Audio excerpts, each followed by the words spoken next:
Bande numéro 7, 10 novembre. Où est-ce que j'en étais? Ce qui m'est le plus difficile, c'est de décider ce que je vais te dire. Mais heureusement pour moi, il va falloir quelques années avant que tu puisses écouter ces bandes. Ce qui importe, c'est que je puisse t'expliquer tout ce qui nous est arrivé. Est-ce que je dois te dire qui est ton père? Mon Dieu, que c'est difficile. Je voudrais pas que ça affecte ta décision de l'envoyer ici si tu sais qu'il est ton père. Et si tu n'en vois pas, Kyle, tu n'existeras pas. Plus j'y pense, plus je me dis que je deviens folle. Et pourtant, il faut que je te dise tout. Je dois bien ça. Mais il faut surtout que je t'avoue que jamais un homme ne m'a rendue plus heureuse. En quelques heures, on s'est aimé pour toute une vie.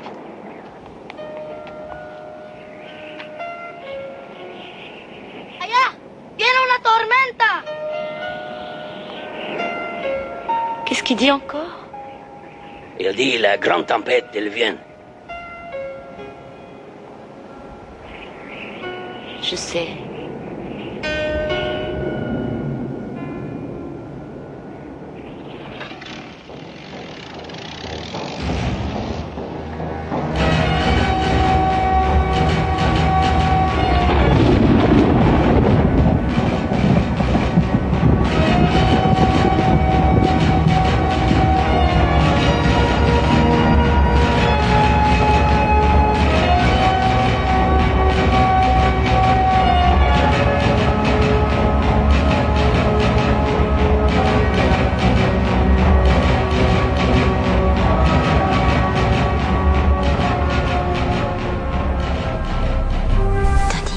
Ouais.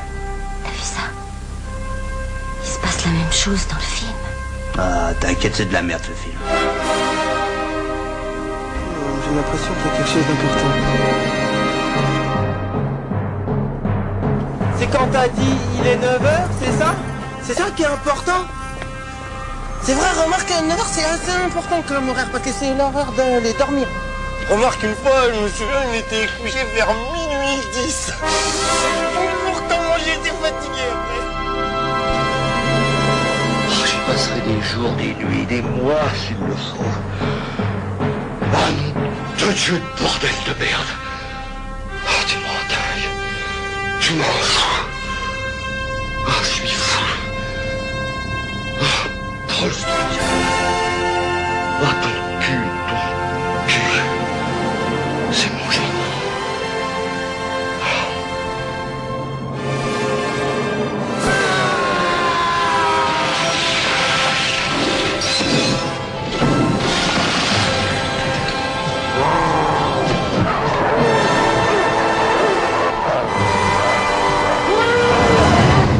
Ne dépassez pas le 100 à l'heure. Il ne faut pas se faire arrêter. Affirmatif. Non. Il va falloir d'abord que t'apprennes à parler. On ne dit pas affirmatif ou bien des conneries de ce genre. On dit no problème. Et si quelqu'un arrive vers toi en roulant des mécaniques, tu dis va chier. Et si tu veux en mettre plein la vue, c'est hasta la vista, baby. Hasta la vista, baby. Ouais, ou dégage, sac à merde.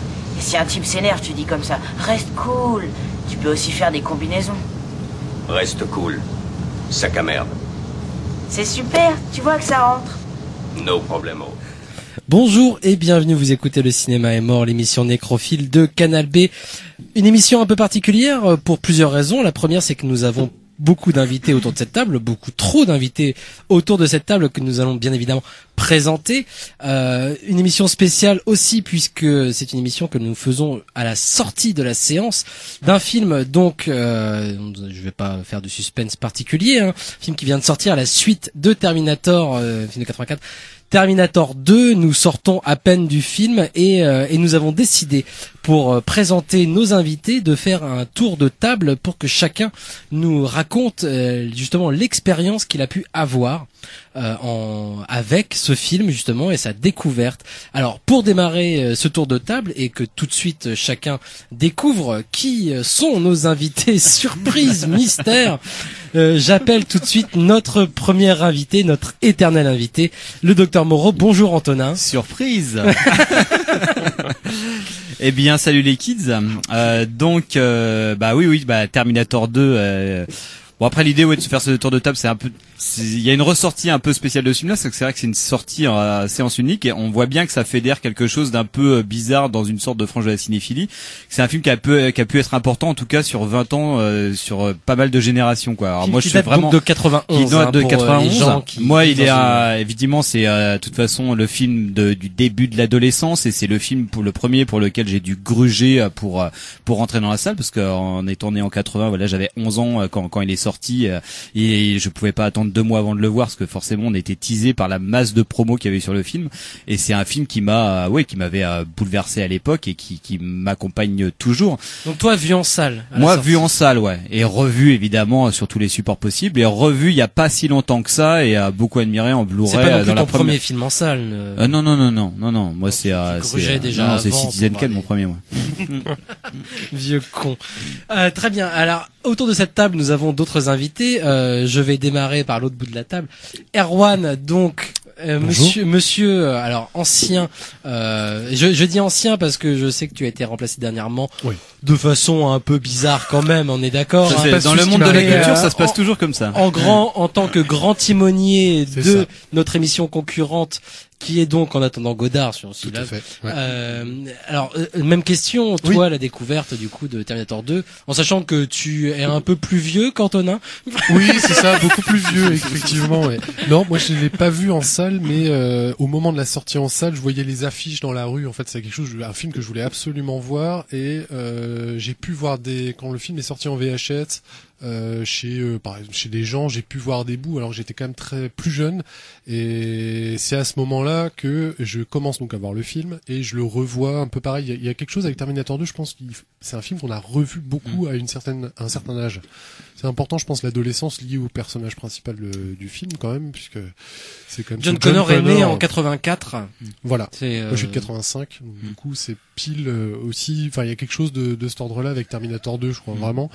Et ce Terminator 2, en fait, j'ai quelque chose que j'ai revu. Et par contre, avant de voir le film là tout à l'heure en 3D, donc Terminator 2, je pense que je l'ai pas revu depuis 10 ans au moins.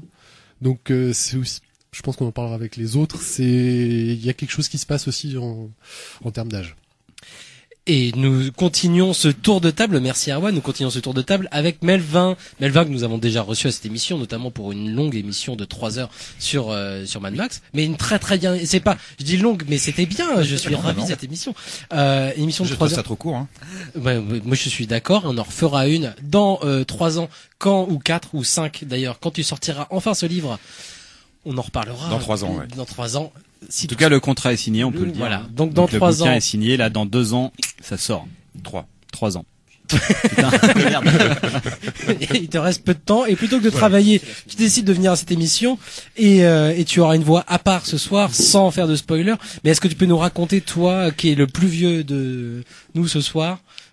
Ouais, parce que la plupart des gens, autour de la table, là, qui ont découvert Terminator 2, moi c'est Terminator 1 que j'ai découvert surtout quand j'avais 13 ans.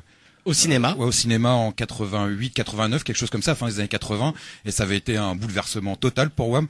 Donc en 91, j'ai 16 ans, donc j'étais ultra motivé. Teasé parce qu'on avait vu la plupart une partie des effets spéciaux qu'on avait déjà vus à la télé, les previews dans Mad Movies ou des trucs comme ça, donc j'étais allé le voir en salle, je pense que j'avais l'âge parfait pour voir le truc dans une salle survoltée et ça m'avait traumatisé. Le premier. Ouais, non, le second. Ouais. Le second. Ouais. À l'époque. Je partais avec Terminator 1 en tête et j'avais l'impression, j'espérais voir un approfondissement de ce que j'avais vu dans le premier et j'ai eu l'impression de voir un renoncement. Ça t'a fait l'effet de la menace fantôme pour la génération d'après. Probablement, ouais, probablement. Quoi. Donc. Je me souviens que quand je suis sorti de la salle, le premier truc que j'ai fait, c'est d'écrire une lettre à Mad Movies pour dire tout le mal que j'avais pensé du film. Et c'est la seule fois que j'ai pu écrire à Mad Movies. Après, comme tu disais, Erwan, c'est quand même un film que j'ai revu en VHS ou à la télé. Ça faisait très longtemps que je l'avais pas vu, mais que j'avais revu de nombreuses fois et genre sans vraiment comprendre pourquoi il y avait ce tel rejet de ma part avec ce film, quoi. On en parlera tout à l'heure. On va en reparler bien évidemment. Et puis pour terminer ce tour de table, Thomas le plus vieux d'entre nous. Salut kids. Thomas, donc bien évidemment le nouveau grand timonier ou moyen timonier de d'En attendant Godard. Comment toi, à ton grand âge, tu as pu découvrir Terminator 2? Alors moi, donc je pourrais être le fils de Melvin, hein, comme il se plaît à le répéter, parce que j'ai encore que 12 ans. Et non, moi donc. C'est vrai. Oui, exactement. Mais j'ai mué très vite. Hein. Et donc non, moi j'ai découvert en VHS via la vidéothèque de mon père. Il y avait Terminator 1 et 2. J'ai vu le premier d'abord. Ce qui m'avait assez fasciné par sa violence, c'est parce qu'il y avait des nichons. Donc quand c'est un truc qu'on voit avant ses 10 ans, c'est assez chouette. Et là du coup après, j'avais découvert le 2 avec mes frangins, pareil en VHS. Je sais pas, je devais avoir 12-13 ans, un truc comme ça. Et c'est vrai que c'est un film que j'ai pareil pas mal revu entre les 12 et puis 18 ans. Vers 2005-2006. Hein. Non, 2012-2013, tu vois. Et que ouais, pareil, je pense que j'avais pas revu au moins quand même depuis 5-6 ans. Je l'ai toujours pas revu en Blu-ray ou quoi que ce soit. Donc là, c'est vrai que c'était l'occasion de voir avec une bande de connards ce film-là au cinéma. J'ai malgré tout, même si personne ne demande mon avis, donner le mien. Ah oui, quand même. Parce que moi, mais vous êtes qui? Alors, en fait, quand moi j'ai découvert Terminator 2, pareil, moi 85, donc à la même époque que la moyenne d'entre vous, en fait. C'est ça. J'étais déjà fan de Schwarzenegger, j'avais déjà vu Conan le Barbare et d'autres films de Schwarzenegger. Terminator 2, c'était un fantasme, un gros désir de cinéma que je n'ai pu voir que quand il a été diffusé à la télévision sur TF1 un dimanche soir, dans les sacrés dimanches soirs où il y avait 2 films sinon rien de TF1, qui a été une grande époque pour beaucoup de cinéphiles de notre âge quand même, qui n'allaient pas jusqu'au minuit du cinéma de minuit de France 3, mais par contre qui voyaient pour les cinéphiles provinciaux. C'est ça. C'est ça. Pour les ploucs. Or le film dès sa sortie, donc quand j'avais 6 ans, avait été teasé dans le Ciné News, la grande revue Ciné News qui aujourd'hui a malheureusement disparu. Et Ciné News avait la grande idée de faire des numéros spéciaux, voire juste de très bons articles où ils allaient montrer des découpages de certaines scènes qui étaient parfois tirées de bandes annonces ou je sais pas, avec des analyses et puis vraiment des photogrammes du film. Et je sais que pour Terminator 2, ils avaient sorti un numéro spécial avec l'affiche en grandeur, mais en taille vraiment cinéma, donc c'était génial. Et derrière, t'avais plein de découpages de plein de scènes. Et moi, j'avais grandi pendant plusieurs années, du coup j'avais ça chez moi dans ma chambre à regarder ce truc là, et d'autres enfants plus grands dans mon lotissement eux avaient vu le film et m'annonçaient que Schwarzenegger mourrait à la fin. J'aime bien démarrer les émissions en faisant des spoilers et je refusais de les croire, et c'est resté du coup pendant des années, pendant au moins 3 ans du coup, un vrai gros fantasme de cinéma, comme j'en ai eu rarement à cet âge-là où justement l'imagination, quand tu as cet âge-là, évidemment fait des ravages. Et quand je l'ai découvert, ça a, et c'est encore une fois quelque chose d'assez rare, je pense vraiment dépassé mes attentes. J'ai entre-temps vu le Terminator 1 et j'ai découvert que Schwarzenegger pouvait mourir dans un film. Mais là, que c'était le méchant, donc je trouvais ça assez normal. C'est normal qu'un méchant meure dans un film quand tu as 7 ans. En revanche, dans Terminator 2, voilà, de découvrir, donc on reparlera peut-être des effets spéciaux, et notamment en ce qui concerne la 3D pour cette conversion ou des choses de ce genre. Mais j'ai été vraiment, moi, oui, j'ai pris une claque dans la gueule, même si à ce moment-là, j'avais déjà vu des choses impressionnantes. Je pense, j'avais déjà vu Jurassic Park, par exemple, avant de voir Terminator 2, ce qui a pu jouer sur l'impression que j'ai pu avoir, contrairement, par exemple, je pense à toi, Antonin, qui avait découvert le film en salle, et donc évidemment Jurassic Park qui était une date, et je pense qu'après Terminator 2, la grande date en termes d'effets spéciaux, ça a été Jurassic Park. Bien sûr, moi j'ai eu plus de chocs, j'ai eu un choc avec Jurassic Park, plus parce que je l'ai vu plus tard que sa sortie, il me semble, ou peut-être un moment, mais c'est vrai que moi quand j'ai vu Terminator 2, j'étais pas spécialement cinéphile, et j'étais pas spécialement dans une cinéphilie de genre. Moi les effets spéciaux m'avaient pas marqué, je me suis pas dit oh là là, il y a un changement. Je me suis dit putain, c'est complètement fou, j'étais sidéré, mais c'est pas l'idée de changement qui venait, quoi. Voilà. Rapidement, avant qu'on se lance dans le film et que je demande à l'un d'entre nous de lancer la conversation, on sait tous autour de cette table qui va lancer la conversation, juste un tout petit rappel en ce qui concerne James Cameron, que je considère moi en tout cas comme l'un des plus grands cinéastes du monde en activité, et juste avant quand même pour revenir, non mais Melvin, tu fais des grands yeux. Non, mais non, je l'ai fermé justement. Mais voilà, mais moi c'est vraiment quelque chose que je pense, et de revoir Terminator 2 ce soir avec cette reconversion en 3D, mais peu importe, je reste convaincu que ce type est vraiment un très très grand cinéaste, et sans doute le plus grand cinéaste en activité aujourd'hui, l'un des plus grands en tout cas, avec par exemple des types comme George Miller ou Michael Mann. Moi, rappelez juste que du coup, avant Terminator 2, donc évidemment Terminator 1 et puis ce sombre Piranha, Aliens 2, mais que juste avant, donc il a fait ce qui est pour moi sans doute le plus beau film des années 80, à savoir Abyss, qu'on attend toujours justement dans une belle copie ou quelque chose de ce genre, mais il faut absolument revoir Abyss. Et donc voilà, que Terminator 2 n'arrive pas par hasard dans cette carrière non plus, mais arrive déjà dans un prolongement de quelqu'un qui au fur et à mesure se perfectionne enfin se perfectionne, déjà c'est exceptionnel, et après un film comme Abyss de faire quelque chose comme Terminator 2 et de continuer, même si je crois que celui d'après c'est True Lies, mais il a un rapport avec James Cameron. Moi c'est pareil, je partage complètement ton opinion sur le fait que c'est je dirais pas peut-être le meilleur cinéaste en activité, en tout cas l'un des plus grands metteurs en scène, et aussi un des plus grands entrepreneurs de cinéma, j'ai envie de dire, parce que c'est vraiment ce qu'on appelle, pour sortir le gros anglicisme, c'est le game changer, quoi. Oui, c'est faisons le mec, de la critique de cinéma. à chacun de ses films, il change les règles du jeu, quoi. Et ça a été le cas pour Terminator 2, pour Abyss, ça a aussi été le cas auparavant, parce que c'est une des premières apparitions d'images de synthèse très marquantes de l'histoire du cinéma. Après il y a eu dans Avatar, pour le dernier cas, ça a été évidemment le moment où tu t'es dit oui, il y a vraiment une nouvelle donne qui se fait, et c'est aussi quelqu'un qui, à travers ses films, met en scène ce changement-là. Là, on sort de Terminator 2, c'est clair et net que c'est un combat de l'image analogique et des effets spéciaux mécaniques et compagnie contre une nouvelle donne qui va arriver, qui serait de l'imagerie numérique.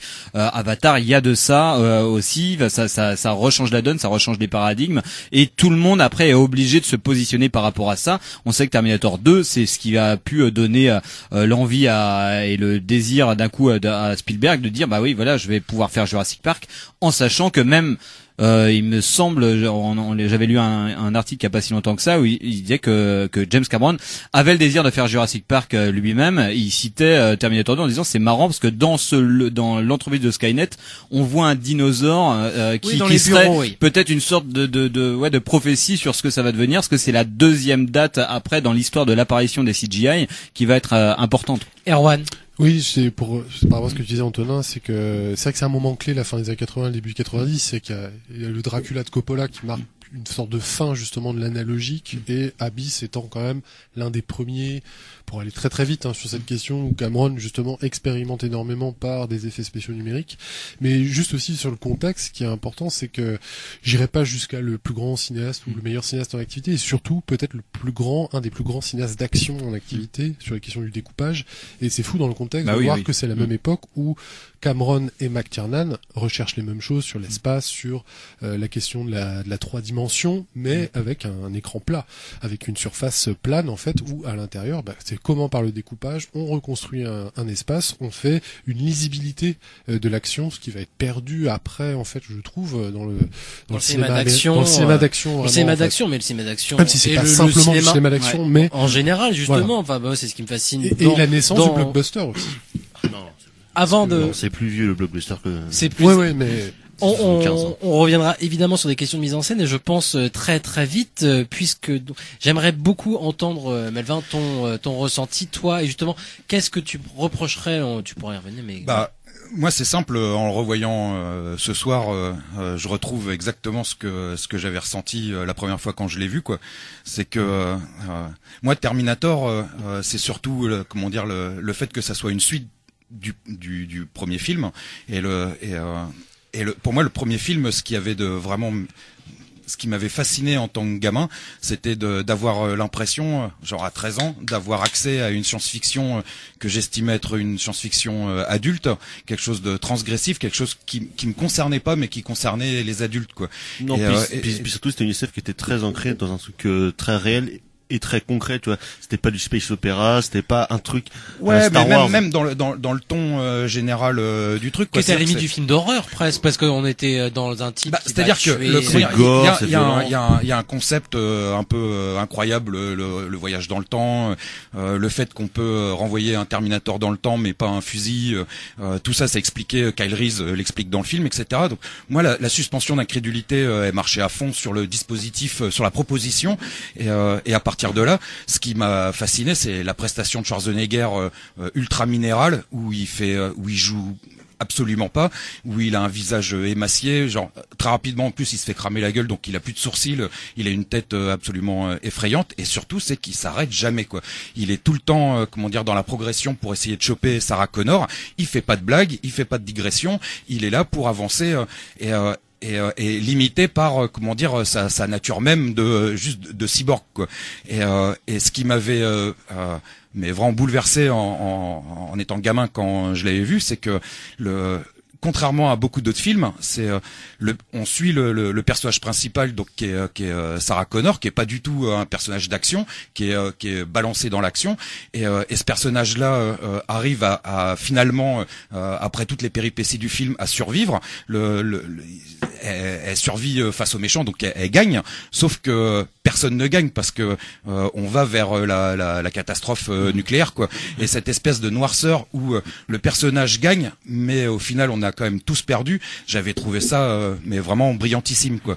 Donc c'est ce qui te ferait apprécier le numéro 3 du coup, qui se termine justement par la catastrophe. Ouais, alors le 3 je trouve ça vachement plus léger. Après on pourra en parler un peu plus tard. Non mais par rapport au 2, je veux dire, ou par rapport c'est déjà trop tard, quoi. Et par rapport même à tout ce qu'on peut penser du 3 qui est grotesque. Ouais, mais c'est c'est du cinéma, je sais pas comment dire. Il y a pas le même impact que le premier. Je veux pas le mettre au même niveau. C'est pas ça. Mais c'est juste que évidemment moi le 3 je peux pas l'apprécier. Le premier, il y a un côté vraiment premier degré serious business, quoi. Il y a un truc beaucoup plus sec dans le premier, et en fait c'est aussi que le premier c'est une date dans le cinéma d'action, dans le sens où finalement le premier, quand on voit l'accueil que ça a eu à l'époque, on voit bien que Terminator, pour la plupart des gens qui ne sont pas familiers de ce cinéma, c'est un film de gros bourrin, alors que Terminator c'est un scénario déjà d'une complexité assez folle. À partir du moment où tu manipules les questions de voyage dans le temps et tout ça, c'est très complexe, et ça manipule un background assez complexe, alors même que c'est un film d'action non-stop. C'est un film d'action non-stop. La seule scène de pause qu'il y a dans Terminator, c'est une scène qui se passe sous un tunnel ou je sais pas quoi, où les deux personnages se mettent à discuter. Ça dure 5 minutes. Scène de sexe. Il y a une scène de sexe. Oui, il y a donc deux scènes. Il y a la scène de sexe et la scène où ils sont sous un tunnel. Mais sinon, toutes les informations du dialogue passent dans des scènes d'action. Elles passent par la mise en scène, par des tas de choses, mais elles passent dans les scènes d'action. Il y a une scène incroyable de course-poursuite où qui est assez haletante et tout ça, où à chaque fois il se réfugie dans des bagnoles différentes, où le mec explique les trucs et tout passe. Et en fait, c'est un scénario brillant et surtout extrêmement complexe. C'est pas, effectivement, il y a une sorte d'efficacité radicale là-dedans. On pourrait presque avoir l'impression que Terminator c'est un geste fort comme ça, presque de jeter et tout ça, mais alors que c'est d'une intelligence rare en termes d'écriture, quoi. Tu retrouves aussi des choses comme ça dans le 2 quand même. Oui, en mais termes en fait, d'écriture, justement. Non, mais en termes d'écriture, je pense qu'on peut retrouver ça, mais le 1 a cette force dont parle Melvin, qui a un côté qui est plus minéral, plus sec, plus noir, plus réaliste, poisseux, plus qui beaucoup plus ramassé. Le problème, c'est que plus ramassé. Quand Terminator 2 sort, c'est ce que moi, en tant que spectateur, ce que j'ai vu, c'est réutiliser le même dispositif, en gros les mêmes personnages, pour troquer totalement la noirceur et le défaitisme du premier film pour un discours comme Evil Dead 2. Non, parce que non, parce que non, non,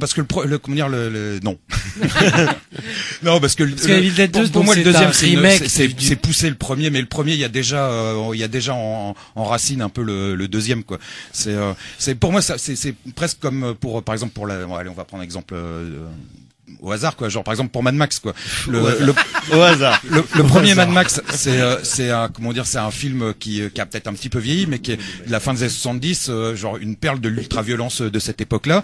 Et dans les années 80, George Miller fait Mad Max 3, où il réutilise les mêmes personnages pour comment dire y greffer un discours totalement inverse quoi. Terminator 2, c'est exactement pareil. Je vais prendre un exemple tout bête. Dans le premier Terminator, il y a de l'humour quoi, il y a des plaisanteries quoi. Mais les plaisanteries, elles sont exactement comme dans le premier Mad Max quoi. C'est des plaisanteries c'est de l'humour noir quoi. C'est des plaisanteries qui sont méchantes quoi. C'est par exemple le Terminator qui est en train de se réparer dans une chambre de motel pourrie, avec le gars qui tape à la porte et qui dit mais ça pue ici, il y a quoi, il y a un chien crevé, et on voit les différentes phrases que le Terminator pourrait sortir, et il en choisit une, c'est fuck you asshole, et ça fait rire tout le monde quoi. C'est hyper drôle. C'est une dame. Il y a un autre exemple, c'est ce truc du I'll be back qui est devenu absolument légendaire, mais que Cameron à l'écriture n'avait pas du tout prévu comme une blague, et c'est devenu une sorte de blague, c'est devenu la réplique la plus. Mais c'est parce que Schwarzy l'a redit 40 fois dans tous ses films. C'est une évolution aussi en fait d'époque. Enfin, c'est bien. Là, on avance avec son époque. Quand tu récupères du Terminator 2, c'est non seulement comment dire, tu troques la noirceur du premier sur un truc où d'un coup c'est ce que Sarah Connor a dit, le futur, on est maître de notre futur, donc on peut le changer, etc. Voilà. Et pour comment dire, greffer sur cette histoire un discours comment dire philosophico poète d'une naïveté consternante. Parce que juste par rapport à la violence, parce que après je vous laisse juste un truc sur la violence justement, parce que ce qui m'a frappé dans Terminator 2 aussi, et du coup en pensant à ce que tu dis sur le premier, c'est que ça reste quand même des survival en fait, c'est que ça reste quand même du cinéma d'horreur, je crois que tu disais, et c'est clair, enfin, en termes de structure, de schéma. En termes de structure et de schéma, sauf qu'il y a une grosse différence. Voilà. Et puis c'est des films poursuites quoi. Justement entre le premier Terminator par exemple et le deuxième, moi ce qui m'a marqué justement en le revoyant là,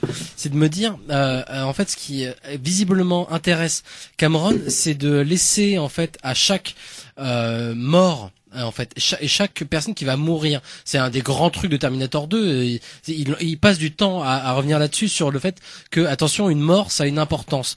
Moi ça m'a gêné un peu à une certaine époque de tomber là-dedans, parce que justement la noirceur du premier Terminator et ce côté horrifique en fait me plaisait. Dans le deuxième, là clairement il y a un côté sur attention, chaque vie a son importance, tout le bordel. Et en fait moi là, le revoir ce soir, ça m'a vraiment intéressé de me dire là Cameron prend une vraie position de dire mais chaque personnage a le droit à une existence finalement. C'est surtout ça que j'ai vu, et je crois que c'est intéressant. Chaque figurant, chaque personne qui apparaît, un second rôle ou un figurant, a le droit, même s'il apparaît pour juste quelques secondes, a le droit finalement à une existence, et on va pas descendre comme dans un James Bond. C'est intéressant à ce point-là de la discussion de rappeler en fait plein d'anecdotes sur la conception de ce film. C'est qu'à la base Terminator, quand James Cameron l'a écrit, c'était pas un rôle qui était designé pour un acteur comme Schwarzenegger. C'était Lance Henriksen a été, par exemple, Lance Henriksen, c'est donc Bishop dans Aliens, il joue un des sergents dans Terminator. Alien 2, ouais. Oui, c'est un mec avec une tronche un petit peu flippante. Il est sec, il ressemble à un héroïnomane. En fait, à la base, dans son concept Terminator, c'est dans la tête de Cameron, le concept de Terminator, c'était un individu qui se fond dans la masse et qui finalement a un objectif très clair et précis, c'est de terminer Sarah Connor. Quand on lui a proposé Schwarzenegger, et que finalement il se rend compte avec Schwarzenegger que Schwarzenegger il était embauché, il était casté pour le rôle de Kyle Reese, et que Terminator quand il lisait le scénario, il voyait bien tous les deux que Schwarzenegger avait trop envie de jouer le Terminator. Et je pense que c'est intéressant de cette anecdote là, parce que du coup le fait que Schwarzenegger incarne le Terminator, ça a créé une sorte de valeur hyper sexy pour le personnage du Terminator, hyper sexy qui fait que dans Terminator, cette idée de noirceur vient aussi que le mal, l'idée du mal est un peu désirable. L'idée du Terminator, c'est vraiment une figure héroïque. C'est une chose qu'il n'y a pas du tout dans le 2. Robert Patrick, le T-1000 n'est pas du tout une figure mythologique. Dans le Terminator 1, dans le premier directement, le Terminator c'est une icône parce que c'est une masse brute. Bien sûr, et ça c'est une chose que je pense que Cameron a voulu vraiment corriger, parce que pour poursuivre sur cette anecdote, c'est qu'on a beaucoup reproché, évidemment, et Melvin tu le fais, de faire de Schwarzenegger d'un coup un gentil dans le 2, et ça a été vraiment une volonté de Cameron. Évidemment, à la sortie du 2, il y a beaucoup de gens qui lui ont vraiment, je finis juste, mais vraiment on lui a reproché de se plier aux exigences du cinéma commercial en faisant du Terminator un gentil, mais c'est vraiment là on touche à mon avis au cœur du cinéma de Cameron, c'est que lui il fait ça un peu pour les exigences morales dont parle Étienne, c'est-à-dire que lui le fait d'avoir un personnage de méchant très désirable, d'avoir créé une créature qui effectivement c'est miraculeux Terminator, parce qu'on est vraiment dans ça crée une sorte de mythologie qui est entre le punk, le truc un peu années 80 des guerriers de la nuit, qui crée une sorte de trucs de violence assez désirable et très très forte. Bah finalement James Cameron ça l'a gêné, alors que finalement je pense que le cœur de Terminator, là où Terminator peut quitter le côté très sec, très violent, très premier degré, c'est qu'en fait Terminator c'est aussi une très grande histoire d'amour. En fait, ça a tendance un peu à passer à l'as, mais Terminator, une des références de ça, c'est la jetée de Chris Marker. C'est que à un moment, il y a une très belle scène d'amour auquel je lui dis, mais moi j'ai traversé le temps parce que je suis amoureux de toi, qui est vraiment le truc de la jetée qui finalement donnera l'armée des 12 singes et tout ça, une sorte de variation de Vertigo où un mec est fasciné par une image et traverse le temps pour la rencontrer en face. Et il y a un côté très très romantique dans Terminator, mais qui passe complètement un peu à l'as, qui va correspondre un peu au cœur du cinéma de James Cameron, ce pourquoi tout le monde a un peu été étonné qu'il s'embarque dans un truc comme le Titanic, qui est un film plus classique et complètement romantique au premier degré pour le coup. Par rapport à ce que disaient Étienne et toi Antonin, là, c'est que ce qui change aussi fondamentalement entre le 1 et le 2 et qui rejoint sur la question de la violence, c'est la question du point de vue. Par exemple, dans le 2, on n'a pas le point de vue comme on peut l'avoir, donc ce que voit le T800, donc Schwarzenegger, on voit pas ce que voit le T1000. Et la question du point de vue est ultra importante, c'est que si la valeur humaine est hyper importante dans le 2, c'est que c'est irrigué par le personnage d'un enfant. Mais oui, mais quelle est la suite directe du coup de ce que vient de dire Antonin. Au film. Ah oui, c'est ça. C'est lui qui donne au film cette valeur-là en fait. Donc ça veut dire que le film est aussi un film pour les adolescents. Et c'est vrai que du coup, ce que disait Antonin, que dans le premier Terminator, si le méchant était fascinant parce qu'on voyait aussi son point de vue et du coup, la moindre violence faite à des vies humaines, tout d'un coup, était à la fois fascinante et en même temps vraiment répulsive. Le massacre dans le commissariat. Et là, vu que le T-1000 c'est un personnage vraiment secondaire, il disparaît pendant presque 20 minutes du film et il réapparaît à la fin un peu comme par magie. Et du coup, le personnage du méchant perd un peu de son aura et devient beaucoup moins fascinant. Il cherche à en faire quelque chose de plus fantomatique. Oui, justement, c'est son projet. De plus fantomatique. Et ce qui est intéressant, c'est que c'est le fait que ce soit le personnage qui soit numérique, enfin, qui peut se moduler en n'importe quoi. Et du coup, c'est un personnage qui passe un peu à l'as, qui passe un peu n'importe où. Mais c'est le Body Snatchers. Ouais, c'est ça. Et en plus, ce qui est marrant avec le T-1000, le personnage numérique, c'est que en le revoyant là, c'est que t'as l'impression c'est le personnage qui fait le plus de blagues ou en tout cas qui a un peu le plus de réflexion, un peu bizarre pour un personnage qui est supposé être un robot. Et puis tout d'un coup, il va se mettre à faire des vannes, à faire des répliques un peu ironique, ce qui est assez étrange. Ce qui crée des incohérences. Ouais, ce qui est une erreur. En fait, ça crée part de incohérences. Ça revient aussi sur. Ce qui est vraiment l'erreur du film. Comment dire, le premier Terminator, l'histoire elle est simplissime. C'est Sarah Connor qui fuit avec un être qui est derrière lui et qui s'arrête jamais quoi. Terminator 2, il y a contrairement au premier, c'est que le film il s'éparpille un petit peu plus quoi. C'est-à-dire qu'au début c'est John Connor qui fuit devant le T-1000 et puis après on passe à Sarah Connor qui va tuer Dyson, on s'éparpille un petit peu quoi. Et le premier dans sa simplicité fait qu'on croit à tout ce qu'on voit quoi. Le deuxième, il faut beaucoup de suspension d'incrédulité pour arriver à croire au T-1000 quoi. C'est l'ordinateur, c'est normalement c'est une machine. Dans le premier, Schwarzenegger, il fait pas un mot à côté, il fait que avancer quoi. C'est ce qui le rend aussi, comme tu disais, sexy, aussi impressionnant quoi. On a vraiment l'impression de voir un ordinateur Terminator, quoi, une machine, quoi. Et l'interprétation de Schwarzenegger dans le premier, elle est magistrale, quoi. Là, dans le deuxième, même dans son attitude, dans sa façon de bouger, de se comporter, etc. Je trouve ça vachement moins abouti que pour le premier Terminator. Plus fluide pour un robot, quoi. Exactement. Et le T-1000, le problème, c'est qu'on peut compter le nombre de fois où il a l'occasion de pouvoir tuer tout le casting et il le fait pas, quoi. C'est ce que j'aime bien dire par rapport au film, mais c'est quand ton ordinateur tu galères avec Windows plante, Windows il te fait pas des blagues, quoi. Il te regarde pas en faisant genre non du doigt, quoi. Il termine directement, quoi. Par exemple, la scène où il torture Sarah Connor pour demander à Sarah Connor d'appeler son fils, moi ça me sort complètement du film, quoi. Alors, ça j'y ai repensé en le revoyant ce soir parce que c'est toujours un truc qui m'a gêné. Juste pour ça, il y a une vraie raison à ça, hein, je crois. C'est que le T-1000 en fait est présenté assez très rapidement d'ailleurs, je crois, comme quelqu'un qui a un gros problème pour justement il peut imiter physiquement les gens, mais par contre pour imiter leur psychologie, il a une grosse incapacité. Il imite sa mère et justement, adoptive il le fait au très téléphone. mal, et il le fait très mal. Non, il a une grosse incapacité psychologique. Par exemple, c'est un body snatchers. Un autre exemple qui me sort du film, c'est la technologie du T-1000, elle est tellement avancée que je trouve que ça rend le film incohérent du début à la fin, quoi. C'est-à-dire que Robert Patrick, il est sympathique, mais j'aurais préféré un Terminator 2 avec si on part avec une histoire de Terminator liquide qui ressemblerait plus au Hidden de Jack Shoulder, quoi, où le Terminator changerait d'apparence continuellement, quoi, parce qu'à chaque fois qu'on voit Robert Patrick, on sait que c'est lui, quoi. C'est je trouve que ça annule coupe la parole si tu veux prendre la parole, parce que des choses qui pourraient être intéressantes d'avoir un ordinateur, un robot en métal liquide, ce qui déjà pour moi mais c'est le propre du body snatchers. Par contre, c'est-à-dire que c'est un body snatchers et du coup il est incapable de prendre, il ne prend que l'apparence. Voilà, il ne prend pas la personnalité et il est incapable de prendre cette personnalité. Et si par exemple sa séquence finale, où il demande d'appeler à la mère, à Sarah Connor, d'appeler son fils, pour moi ça m'a posé il problème. Le fait 5 minutes après, il prend sa place, hein. Oui, donc, mais justement, mais après, moi, je pense qu'il faut arrêter d'être sur le discours de la cohérence ou de l'invraisemblance et tout ça, parce que ça va même plus loin à mon avis sur la question du T-1000. En fait, surtout, je trouve là en le voyant en 3D, ça m'a frappé. Alors, c'est peut-être moi qui délire le film complètement, mais là en 3D sur la question on va dire de l'étagement dans le plan sur la profondeur, est-ce que le relief produit comme effet pour le spectateur, en tout cas c'est ce que j'ai ressenti, c'est que il se sert beaucoup vraiment des reflets, des vitres, des surfaces réfléchissantes, et à ce moment-là, si on va sur ce terrain-là, c'est-à-dire que le T-1000 pourrait finalement apparaître et la menace de n'importe quel plan, puisque finalement il peut prendre...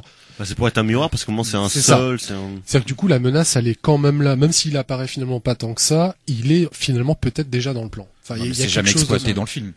Cette idée une fois pour être là partout tout le temps, d'ailleurs, ça pourrait être n'importe qui, parce que finalement c'est absolument pas dans le film. Je pense qu'il le crée justement au moment où justement il apparaît dans le sol, dans le carrelage. C'est au plan, je pense. À partir de ce moment-là où tu te dis il peut être le carrelage. Même ses lunettes. Mais les lunettes. Toi, tu le ressens peut-être pas. Ouais, mais parce que pour moi, c'est vraiment pas le cœur du film, quoi.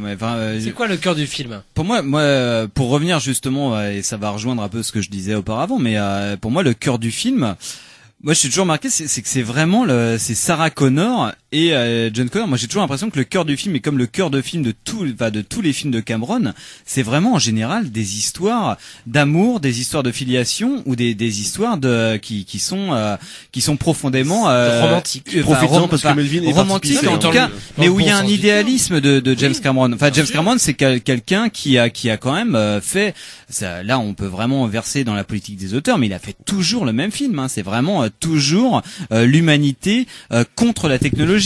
Et c'est toujours le paradoxe de James Cameron, alors que c'est le scénariste, le réalisateur, le metteur en scène le plus technophile du monde. C'est vrai que c'est le couple, qui a... comme le dit Thomas, c'est vraiment comment réunir un couple et comment le couple, une fois réuni, va réussir justement à vaincre. Ouais, mais je suis même pas sûr que ça soit un truc de... Si, regarde, True Lies, par exemple, c'est une très bonne... Ouais, non, mais bien sûr. True Lies qui peut paraître comme un film vraiment... Bien sûr, mais ça, c'est la comédie du remariage, on a dit, voilà. Oui, mais regarde, retrouve la même chose. Mais même Ici, dans Terminator 2, dans le premier Terminator aussi, c'est une fois qu'enfin le couple s'est trouvé qui peut enfin aboutir. Dans Il va vaincre Avatar, l'adversité. Avatar, la même chose. Mais Dans tous ces films, c'est une fois que le couple s'est retrouvé, justement, Oui. peut vaincre. Mais Mais là, après, on on- parle d'un couple, d'une mère et d'une fille. Alors après, moi, c'est Mais là, juste c'est une un histoire couple d'avoir aussi, une humanité. On prend Edward Furlong au début, c'est quelqu'un, voilà, qui a dans le grunge de l'époque et tout ça, qui croit en rien, et qui va se remettre dans sa position Mais de fille. qui a un fils t-shirt et une Public mère Enemy. qui est Qui aussi écoute Guns N' Roses. et aussi une mère qui est dans une optique de Terminator, qui est dans une fonction, qui va retrouver un peu sa fonction de mère, et tout le film en fait est un peu là-dessus, où d'un coup il va y avoir une sorte de retour de l'humanité par rapport à tout un univers technologique qui ne vise que voilà, c'est ça James Cameron. On a vraiment toujours ce truc de la technologie qui est mis en branle à travers l'histoire des films eux-mêmes, où d'un coup chaque film va mettre en jeu une technologie absolument sidérante à chaque fois. En fait, Et à chaque fois, ça va être des personnages qui vont être contre cette technologie-là et qui vont devoir retrouver leur part d'humanité dans un univers technologie. Il y a une sorte de technophobie c'est tout développé de façon très paradoxale en fait, chez Cameron. Étienne et Antonin, c'est que je pense que ça va même assez loin dans Terminator 2. Là, en le voyant, ça m'a frappé. C'est sur la question presque de l'histoire avec un grand H, le nucléaire, le péril, le feu, etc. Et ce rêve qu'elle fait quasiment avant que le dernier tiers. Mais c'est quand même fou, c'est qu'on se dit quand même que ce personnage féminin c'est une des clés sans doute du cinéma. C'est évidemment le cœur de son cinéma, la technologie et l'humain, et notamment la féminité ici. C'est que c'est quand même une mère qui rêve qu'elle va être à nouveau mère, mais qui ne peut pas l'être. Qui ne peut pas l'être parce qu'elle sait que c'est fini. Et Avatar, c'est aussi ça. C'est-à-dire comment l'humain, en se mettant dans le numérique, perd quelque chose de toute façon. Et là, la question de la maternité, elle est essentielle. Le père est absent. Pour moi, c'est toujours le père ça est qui dans m'a le futur, touché, n'est et pas c'est dans la même époque. Quoi. Ouais, en fait, bizarrement, pour parler sur un terrain très personnel, c'est une fille, la figure de Sarah Connor m'avait marqué probablement à l'époque, mais au fil des visionnages de Terminator 2 et au fur et à mesure où je pouvais être papa, m'avait marqué. Parce que pour moi, c'était une figure paternelle, maternelle hyper importante, une figure de. C'est bien ce que je viens de dire. Non, parce que je trouvais que c'était pas. Il y avait c'est pas une figure féministe, c'est juste un vrai personnage. Mais après, voilà, qu'importe le truc, c'est évidemment. Je pense que James Cameron, pour moi, c'est pas une connerie de dire que c'est un des personnages. On pourrait pas dire féministe, mais c'est un des réalisateurs qui donne des rôles de femmes hyper des vrais rôles. De la même manière que Aliens d'un coup avait été. Un certain type de femme. Pareil, Aliens, on va retenir Aliens, il avait des gros biscottos. Non, mais il les traite comme des personnages normaux. Aliens avait été attaqué, par exemple, pour être une version belliciste et très guerrière de Alien, alors que le cœur d'Alien, finalement, tout ce qui fait l'arc narratif principal de Aliens, c'est le rapport d'une femme dont on a privé de son humanité parce qu'elle a été complètement soumise à l'horreur du monde, et qui va retrouver un petit peu d'humanité au contact d'une jeune fille, et ça va être ça, en fait, c'est quelqu'un qui va retrouver le plaisir d'être humaine à travers un contact avec une jeune fille. Et c'est quelque chose qui est très naïf chez Cameron. Chez Cameron, c'est très naïf, c'est très... Oui et non, parce que finalement dans Alien, c'est quand même une femme qui ne peut que enfanter un alien et qui trouve une fille de substitution qui est Newt. Mais après, je dis naïf, mais en termes de qualité, en termes de c'est idéaliste et... On peut dire ça, mais dans Terminator 2, le Sarah Connor qui est totalement déshumanisée et qui va redécouvrir un truc essentiel qu'elle a un peu oublié, qui est aimer son fils, c'est quand même très très léger et ça passe... On peut le voir, en tant que spectateur, on peut le voir. Non, c'est pas très léger, parce que elle ressent, dès le départ, elle veut revoir son fils. Sur le fait que, elle a eu que des pères absents, et que le Terminator d'un coup, ça pourrait être le père parfait. Ce que je trouve déjà, intellectuellement assez, la réflexion, je la trouve ultra discutable et naïve et illimitée, mais bon, à la limite, pourquoi pas. Mais tout le changement psychologique de Sarah Connor jusqu'au moment où elle s'apprête à tuer Dyson et qu'elle le fait pas, parce que normalement là c'est vraiment le moment pivot, parce que toute sa vie a été vouée à sauver l'humanité, donc à protéger son fils pour qu'il puisse être le chef de la résistance. Et là elle a le moyen d'arrêter tout d'un coup et elle le fait pas, et ça, je trouve ça pas forcément par rapport à la façon dont on nous a présenté le personnage. En tant que spectateur, j'ai du mal à comprendre pourquoi elle appuie pas sur la gâchette quand elle peut tuer. Moi, je trouve que c'est une scène bouleversante parce que justement, jusqu'à la fin, avant, elle était devenue elle-même un Terminator. Moi, je trouve ça assez bouleversant. L'évolution, de la mère qui redécouvre un rapport qu'elle a perdu. Avec on arrive au cœur du problème, c'est que Melvin n'a pas de cœur, parce que il est insensible et sans cœur. Si, Terminator 1 par exemple, c'est une romance et tout. Là, ça me touche quoi. Clairement, le gars qui vient du futur pour une nuit avec une meuf dont il est amoureux juste du symbole et qui accepte de sacrifier pour ça. Dans le premier, moi, ça marche à fond quoi. Et là, tu ne comprends pas qu'elle respecte justement cette vie, ce qu'elle a essayé de transmettre à son fils, à savoir. Je trouve ça grossièrement fait quoi. C'est clair. Mais non, mais moi, c'est pareil cette scène-là. Alors, il y a plusieurs scènes ce soir qui m'ont beaucoup ému quand même. Celle du cauchemar, je pense que ça a laissé la salle en plan quand même. Et cette scène-là, celle avec Dyson, quand elle se dit non, je vais pas le tuer, je vais pas aller jusque là justement parce que justement il y a son enfant. Parce qu'il est protégé par son fils. Mais non, mais je pense qu'il y a pas que ça. Évidemment, c'est le déclencheur. C'est évidemment le déclencheur. Ce qui est cohérent dans l'arc narratif du truc. Complètement. Évidemment, ça peut paraître complètement cliché et tout ça, mais c'est complètement cohérent par rapport à l'arc narratif. Parliez de séquences qu'elle soit protégée par le fils. Quoi. Ouais, mais ces séquences pivot, c'est le moment aussi où elle se dit si finalement je le tue là, je deviens véritablement un Terminator, et qu'en même temps, si je le tue pas et qu'on peut peut-être réfléchir ensemble avec lui pour voir les implications, c'est quand même la question que cette femme-là qui est dans un hôpital psychiatrique tout le film, quasiment, enfin la moitié du film, c'est quelqu'un qui pense qu'il n'y a pas de futur et qui s'arrête en 97 et qu'après c'est fini. Donc il n'y a pas de valeur humaine. De toute façon, on est tous morts. C'est ce qu'elle dit tout le temps.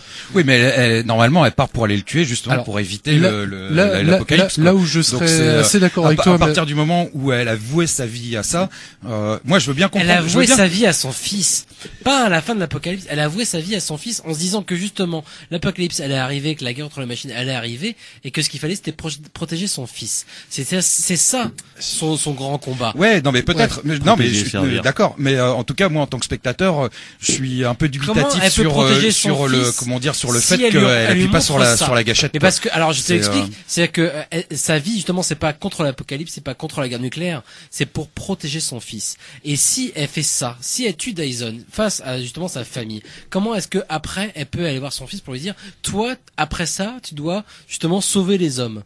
Comment est-ce qu'elle peut montrer ça en fait? C'est ça et c'est ça pour ça que cette scène pour moi est très émouvante. C'est justement elle se retrouve face à ces contradictions. Elle est bourrée de contradictions à ce moment-là parce que justement comme on l'a dit, comme les autres l'ont dit, elle est en train de se transformer en Terminator. Et c'est horrible et parce que c'est ce qu'elle combat. Oui. Complètement. Donc forcément, elle peut pas se transformer en Terminator. Elle peut pas se transformer en ce en quoi elle combat. C'est impossible. C'est ce qu'elle était quand même partie faire, quoi. Oui. Oui, parce qu'elle avait pété un plomb. Elle a changé parce que l'humanité peut changer. Mais parce que justement, moi je pense que parce qu'elle a pensé comme toi. Elle a pensé comme toi en se disant, et si je vais le tuer, c'est bon, je règle le problème et puis c'est fini. Je suis pas. Voilà, le film il dure 1h30 et il serait nettement meilleur. Et si tout le monde pensait comme toi, ça serait la guerre nucléaire. Alors là, coup de théâtre. Ça serait la guerre dans le monde à cause de toi. Coup de théâtre en fait, parce que du coup là je rejoins. C'est que ça m'a gêné en fait. Cette séquence-là m'a gêné ce soir en fait en la voyant, parce que vu comment le film se termine sur finalement une belle note un peu naïve d'espérance, etc. On se dit mais c'est Rocky 4 à la fin. Si un Terminator peut changer, si moi je peux changer, on peut tous changer. Je suis d'accord. Et finalement. Et alors c'est un beau film. Oui. Non, ça, moi, c'est ce qui me gêne. Non, moi, il y a quelque chose. Et ça commence à ce moment-là, en fait. Dans la scène qui se passe chez Dyson, il y a quelque chose que j'ai vu et que j'avais oublié, et c'est une des scènes qui m'a le plus plu, en fait, en le revoyant. C'est l'introduction avec la voiture télécommandée.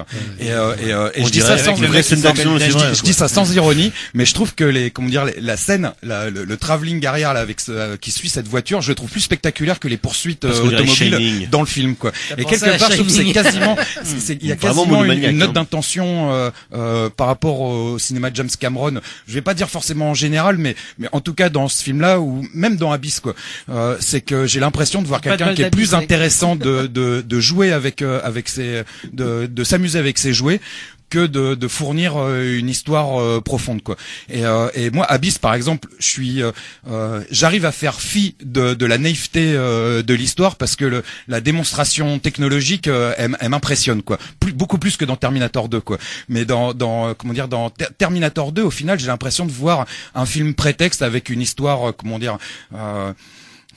cousu de fil blanc avec une naïveté totale et une fin attendue et évidente, mais qui sert uniquement à jouer avec les personnages, la mise en place, le dispositif qu'il avait de Terminator 1 et de faire de pousser un cran un peu plus loin. Les films d'action les plus impressionnants que t'aies vu de ta vie. Mais t'as vu le Director's Cut, Melvin, tu sais très bien qu'à la fin, dans le Director's Cut d'origine, c'est encore plus naïf, en tout cas, avec une happy end encore plus grande, où vraiment on voyait en 97 Sarah Connor qui jouait dans le même parc en disant putain c'est cool, en fait l'apocalypse a pas eu lieu, tout ça machin. Donc du coup lui-même a coupé des trucs les plus niaiseux. D'ailleurs, la 3D utilise la version cinéma de l'époque. Fort heureusement. Parce qu'on se posait la question avant de voir le film, et donc c'est la version cinéma. Vu que le Director's Cut fait 25 minutes de ça, plus. En tant que blockbuster, quand je l'avais vu là à 16 ans, j'avais été impressionné, quoi. Il y a pas mal de scènes qui sont et qui restent encore aujourd'hui. Je dirais pas sidérant. Moi, je dirais impressionnant. Moi, je trouve ça sidérant. C'est pas honteux, quoi. Même si je trouve qu'il y a pas mal d'effets spéciaux qui ont un peu je vais même pas dire vieilli, parce que moi il y a une partie des effets spéciaux que je trouve vraiment pas terrible et que qui m'avait déjà choqué à la fin, genre notamment le maquillage sur la tête de Schwarzenegger à la toute fin, quand on voit les vérins qui bougent quand ils parlent alors qu'ils normalement devraient coulisser. Enfin, je trouve qu'on n'y croit pas du tout, quoi. Alors que dans le premier, c'est les vérins qui bougent alors qu'ils devraient coulisser. Oui, par exemple le premier qui est beaucoup plus rudimentaire, la scène d'auto-autopsie la scène de garagisme du Terminator quand il est dans son motel et qui trafique sa main, qui vire son œil, etc. Je vois rien dans Terminator 2 à ce niveau-là, quoi. Quand il s'arrache le bras, le bras il est joli. Le reste du temps, on voit Schwarzenegger avec son bras planqué dans le dos, c'est un peu grotesque. Trop propre, du coup. Et puis sinon, il reste les effets spéciaux du T-1000, quoi, qui sont, c'est chouette, mais déjà à l'époque, c'était, je pense, il y avait pas ce côté, sidérant, par exemple. Moi, j'apprécie pas plus que ça Jurassic Park, et comme pour Terminator 2, je pense qu'il fallait l'avoir vu à 12-13. J'aurais vu Jurassic Park à 12 ans, j'aurais été subjugué, quoi. Je l'ai vu j'avais presque 20 ans, mais quand même quand on voit les dinosaures, 18. Ah là là, c'était ça m'avait méga impressionné. Dans Terminator 2, les scènes qu'il y a dans l'hôpital quand le T-1000 sort du carrelage ou passe à travers les barreaux, c'est des images qu'on avait vues à la télé dans la promo, quoi. C'est-à-dire que moi quand j'ai vu le film, j'ai pas été subjugué par le morphing le morphing, pas au niveau de Jurassic Park, et même pas vraiment. Je pense que Abyss m'avait plus impressionné en fait c'est une question de mise en scène, parce que ça soit Abyss ou Jurassic Park mettent en scène au sein même du film ce truc de sidération. La première apparition des images numériques dans Jurassic Park, c'est clairement des gens qui arrivent dans un parc et qui voient des diplodocus. Et sauf que le spectateur, il voit pas des diplodocus, il se dit putain, il y a des diplodocus en images de synthèse dans un truc où je ne peux pas voir ça au cinéma normalement. Dans Abyss, c'est un truc qu'il a fait Cameron, quand t'as la langue de flotte là qui arrive, qui est le seul effet en CGI du film, il y a un truc de sidération. C'est que d'un coup tu te dis les gens qui assistent au truc, les acteurs, enfin les personnages sont en sidération devant ce truc là, en même temps que les spectateurs. Et c'est un truc que le Terminator 2 ne joue pas cette carte là. Mais il ne joue pas la sidération de ce truc là. Un personnage d'humain, c'est différent, parce que c'est pas un personnage de flotte, c'est pas une créature irréelle. Il va falloir terminer cette émission. Ah oui, déjà. Désolé, je suis on doit se cantonner. Mais attends, mais vous m'aviez pas invité pour que je puisse dire tout le mal que je pense du film, hein. Parce que t'as encore d'autres choses à dire. On peut continuer après, hein, si on pourra continuer après. Justement, je voulais vous proposer un dernier mot chacun, rapidement.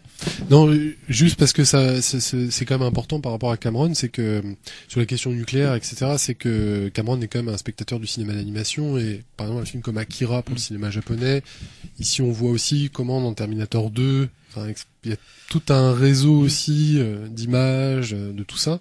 Et sur la question du découpage, parce que je suis vraiment frappé en le voyant ce soir, Terminator 2 en 3D, c'est combien avec Aliens et Terminator 2 aussi saura irriguer complètement le cinéma des Wachowski. C'est stupéfiant en fait. Bah, c'est vraiment stupéfiant. Matrix notamment. Alors, Enfin, c'est l'entrée à la fin chez Cyberdine, c'est Matrix. Enfin, c'est fou quoi. De se dire à ce point-là. Un dernier mot. Je suis désolé, il va falloir qu'on se quitte pour cette émission. Quelqu'un veut dire un dernier mot, moi je suis retourné le voir parce que j'étais curieux de le revoir, en salle et notamment en 3D, voir le spectacle proposé par la 3D. Et je suis pas hyper fan du procédé. Et j'ai trouvé que sur Terminator 2, même si on n'a pas un effet dégueulasse comme sur le Piranha d'Aja ou des trucs comme ça, et que c'est jamais dégueulasse quoi, mais c'est toujours totalement inutile quoi. Et si à la limite pour donner une touche positive, c'est que la mise en scène est honnêtement, la profondeur de champ chez James Cameron, elle a absolument pas besoin de la 3D. Notamment, j'avais pris un exemple tout à l'heure, c'est quand Schwarzenegger pointe son shotgun vers l'écran et qu'on voit là en 3D vraiment le canon qui vient vers nous. Je me souviens très bien de l'effet que ça m'avait fait quand je l'avais vu la première fois au cinéma. Ça change strictement rien quoi. Et que en fait, j'ai l'impression qu'au bout d'une demi-heure, mon cerveau ou mon œil faisait un effort pour raplatir ce que j'étais en train de voir. Et je trouve ça d'une inutilité crasse quoi. C'est la profondeur de champ quand on sait filmer un cadre, la profondeur de champ, on n'a pas besoin comme Fury Road en 3D. C'est Thomas. Une catastrophe. Non mais c'est vrai que c'est d'accord sur la 3D, c'est des mecs comme Choyark à Hong Kong avant qu'ils tournent des films vraiment en 3D. De toute façon, tu voyais déjà le procédé et comment est-ce que ce mec savait utiliser une profondeur de champ pour rendre un truc instinctif d'une sorte de réalité quoi. Et du coup, c'est vrai que la 3D ajoutée dans le film, ça m'a pas péter le cul plus que ça quoi. Antonin, pour terminer cette émission. Juste je fais une pause qui sera peut-être coupée, mais après on continue quoi. Comme tu veux. En tout cas, moi, si j'ai un truc à dire sur la fin, sur Terminator 2, c'est que ce qui m'hallucine, ce qui m'avait déjà halluciné lors de mon précédent visionnage qui avait été en Blu-ray et tout ça, c'est en fait la force plastique du truc.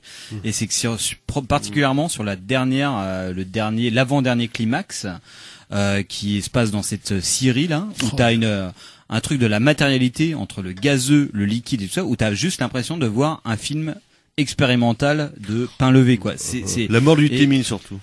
La première mort du T-1000 en fait. Mais entre le bleu, le rouge, le liquide, le gazeux, le liquide, le solide, l'approche très physique de ferraille et tout ça, je trouve ça absolument sidérant. C'est là où il y a le génie de metteur en scène et aussi de cinéaste de Cameron, où là le metteur en scène, où je mets ça, Cameron, le metteur en scène, le mec qui arrive à très bien gérer son espace et tout ça, où tu le vois dans les scènes d'action, mais le génie cinéaste de James Cameron, ça serait vraiment sur ce génie de la matière quoi, de filmer des matières et d'arriver à rendre ça exceptionnellement. Merci messieurs d'avoir participé. Merci Antonin. Merci à vous. Merci Thomas. Merci Melvin. Merci Erwan. Merci à vous de nous avoir écoutés. Vous pouvez bien évidemment retrouver cette émission sur le site de Canal B en podcast et puis voilà, et la réécouter si vous avez raté le début par exemple, comme Melvin quand il a découvert le film pour la première fois, il avait raté le début. On se retrouve très bientôt. Merci à vous de nous avoir écoutés. Et on écoute Syllab mardi prochain. Et vous pouvez aussi, si vous avez rien d'autre à faire, écoutez bien évidemment l'émission concurrente de Canal B. Il y a du vent. En attendant Godard, merci à vous. Merci. À très bientôt. Des Ciao. bisous. Merci. Bravo. Ciao. Hey mec, qu'est-ce que c'est qui fait comme ça, un chat crevé?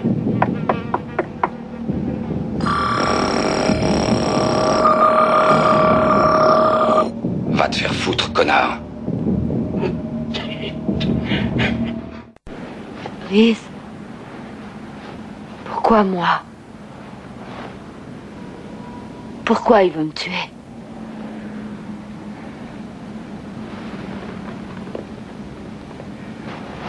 Il y a eu une guerre nucléaire. Qui a eu lieu il y a quelques années.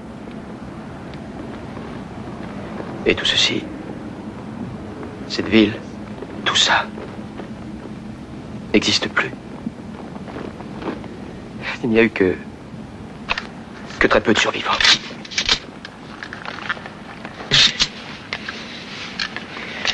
On ignore qui a commencé. Certainement les machines. Je ne comprends pas. Les ordinateurs du réseau de défense. Toujours plus sophistiqués. Contrôlant tout. Ils ont tout déclenché. Pour prouver leur science. Une nouvelle forme d'intelligence. Qui ne pouvait tolérer l'existence d'une décision humaine. Et notre sort s'est joué en une microseconde. Extermination.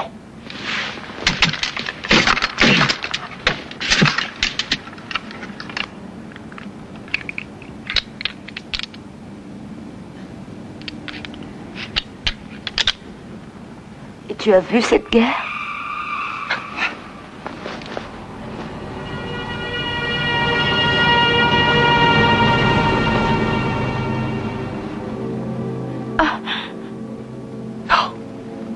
Je suis né après. Enfant des décombres, crevant de faim. Fuyant devant les PM. Les PM? Les patrouilles de la mort. Des machines infernales fabriquées dans des usines automatisées. La plupart du temps parquées comme des bêtes dans des camps à la disposition des machines. Cette marque est la trace d'un laser. Quelques-uns, dont moi, ont eu la chance de demeurer vivants. Pour travailler au crématoire, qui fonctionnait jour et nuit. On se disait qu'un jour ou l'autre, ce serait notre tour.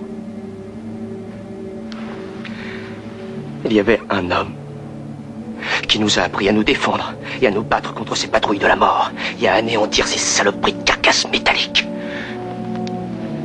Et ça a changé notre sort. Il nous a libérés. Il s'appelle Connor. John Connor. Ton fils, Sarah. Le fils que tu vas mettre au monde. Vous écoutez toujours Le Cinéma est mort, l'émission nécrophile de Canal B, pour un bonus.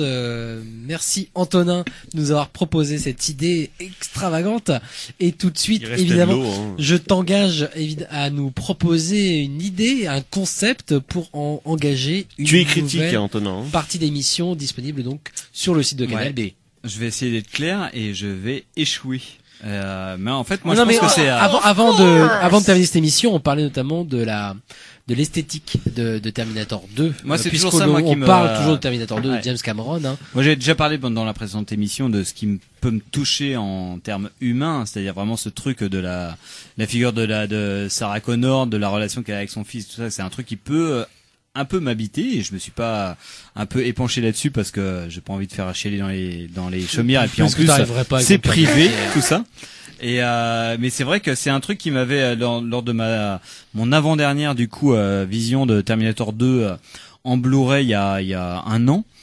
J'avais été sidéré par ce truc-là qui est un truc qu'on peut retrouver Enfin, j'avais revu Terminator 2 au moment où justement le blockbuster échoue en ce moment complètement aux États-Unis. C'est une catastrophe.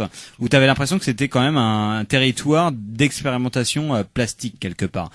Non seulement en termes d'effets spéciaux, mais aussi en termes où le film d'action américain tel qu'il a été fait depuis les années 80, ça lui a été beaucoup reproché, mais c'est aussi ça où il a gagné, c'est que d'un coup, c'était un film qui s'intéressait un peu à la matière. Il y avait des explosions, il y avait du liquide, il y avait il y avait un côté très physique. Et je pense que Terminator 2, il y a une sorte d'aboutissement là-dedans. C'est un truc que je ressens très puissamment dans le dernier acte de Terminator 2. Je trouve ça sidérant à partir du moment où il rentre dans la Syrie, à quel point il y a des moments ça vire dans l'abstraction totale, quoi. Et c'est vrai que là, forcément, pour en parler, t'arrives dans des gros mots, mais t'arrives dans un côté très physique, très solide quand les robots se cassent la gueule, que ça fait des bruits, quand de choc dans les machines, où t'as un côté très solide, et à un moment t'as les trucs très liquides du T2 qui se rassemblent. T'as le côté très gazeux de la fumée et compagnie, et là je vois Melvin va pisser parce qu'il en a marre. Mais deuxième fois. Hein. C'est un truc que je trouve très rare dans le cinéma. Enfin, je pense que c'est vraiment c'est un truc que je ne ressens que devant les rares films expérimentaux que j'ai pu voir dans ma carrière prolifique de cinéphile, en fait, où tu peux voir des films genre les premiers Alain Resnais, les courts-métrages qu'il faisait, ou les trucs de pain levé et machin, où tu te dis mais c'est incroyable qu'un truc ultra majoritaire comme un blockbuster arrive à être dans à un moment, tu peux les lire uniquement comme une sorte de réflexion cinématographique sur ce que c'est que la matière dans ses différents états, c'est-à-dire voilà tout ça, et évidemment tout ça va correspondre à la réflexion un peu méta qu'il peut y avoir sur le numérique et l'analogique, qui est un truc que joue Terminator 2. Ça, en même temps, c'est le truc classique où t'as le cinéma expérimental qui est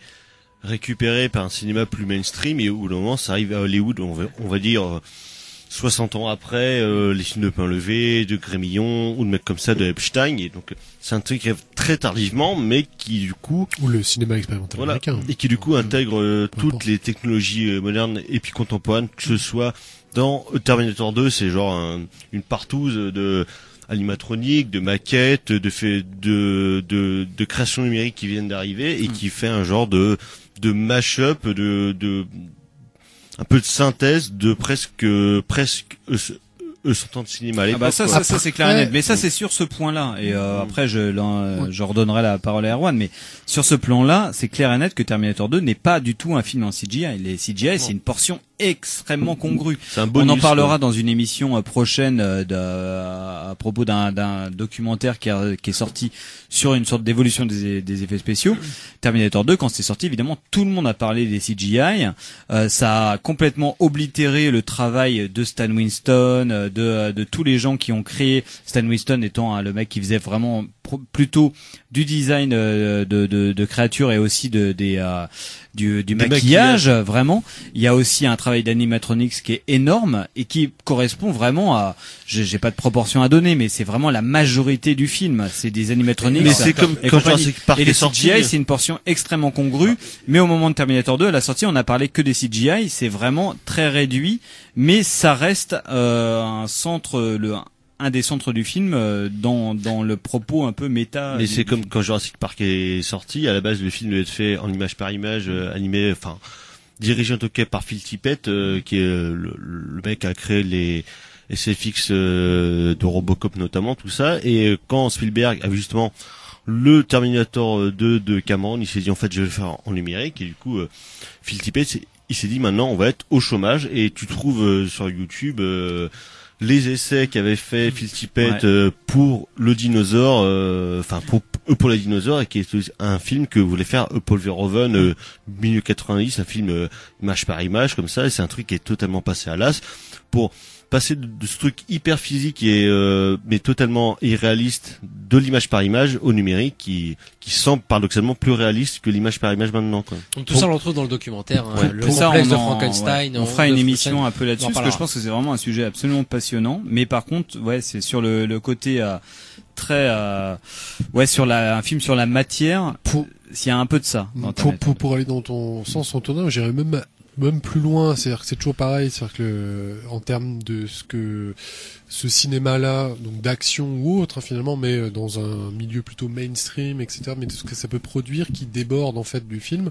J'irais même plus loin, c'est-à-dire dans Terminator 2, notamment la séquence du cauchemar en fait de cette mère qui voit son avenir en tant que mère, mais qui est impossible. Et donc c'est l'apocalypse nucléaire.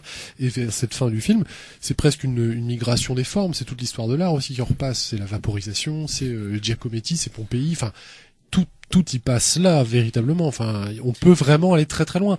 Il y a peut-être dans un dernier blockbuster qu'on avait pu voir, c'était dans Transformers 3, où il y a une image.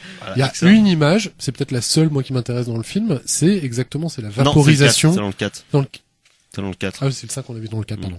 Dans le Transformers 4, il y a un personnage qui disparaît, qui est vaporisé, et au moment même où il est en cendre, où il va aller vers la cendre et l'évaporation, vers la vaporisation, c'est une statue de Giacometti. Enfin, c'est un truc numérique qui tout d'un coup devient extrêmement physique. C'est pas pour dire que c'est de l'autorisation, c'est plutôt qu'est-ce qui passe pour le spectateur et de peut-être aussi quelqu'un qui est dans l'équipe technique qui fait les SFX et qui se dit ah bah tiens, je travaille ma matière, je travaille mon truc et j'amène cette histoire-là que j'ai eu des cours à la fac et c'est un technicien qui peut-être aussi a ce rôle-là. C'est pas pour dire que Cameron il pense à ça ou que Michael Bay. La première mort du Témi, justement, on en parlait dans l'émission, c'est ça aussi, ce côté vraiment assez extraordinaire. La première mort du T-1000 où en gros il meurt dans de l'azote liquide, où tout d'un coup ce personnage qui était liquide tout le temps, enfin qui peut prendre n'importe quelle forme, a une vraie matérialisation physique.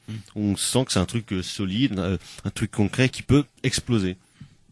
Ouais, mais moi j'ai pensé à ça va être, je pense que ça va être très vague la façon dont on va en avoir d'en parler, mais je pense que t'as vraiment ce truc quand le T-1000 arrive dans une version de lui-même complètement grotesque et complètement défigurée, justement. On pense beaucoup à The Thing. Absolument. The Thing, donc avec les designs faits par un film de John Carpenter. Pour moi, c'est vraiment le seul moment où il se passe quelque chose d'intéressant avec ce que potentiellement peut produire un concept comme le T-1000, quoi.